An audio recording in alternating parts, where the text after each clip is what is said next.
భార్గవ్ గారు మీ క్యారెక్టర్ ఎలా ఉండబోతుంది ఈ మూవీలో? ఫస్ట్ ఆఫ్ ఆల్ అందరికీ నమస్కారం.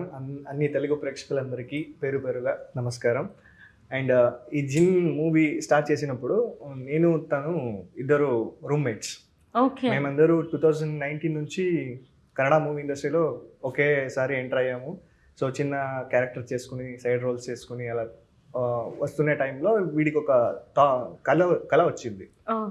సో ఆ కళని మిడ్ నైట్లో కూర్చొని స్టార్ట్ చేశాడు రైట్ చేయడానికి. లేదు వీ కాలింగ్ మామ ఇలా కళ వచ్చిందిరా, చాలా బాగుంది, ఒకే థ్రెడ్ దొరికింది, దాన్ని బిల్డ్ చేయాలి అన్నాడు.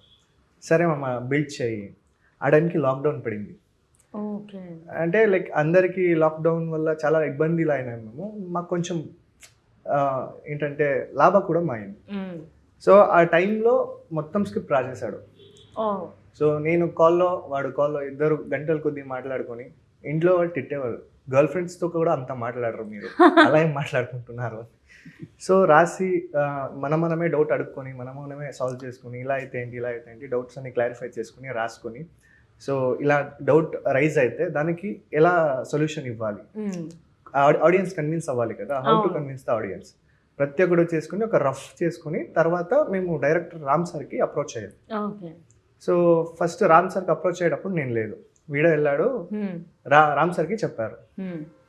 సో రామ్ సార్ వచ్చి he was very excited to do the movie and sudden గా వెతికారు. ఆ టైంలో కరెక్ట్ గా నిఖిల్ సార్ దొరికారు. సో జిన్ హెల్ప్ చేసిందేమో ఐ హోప్ సో.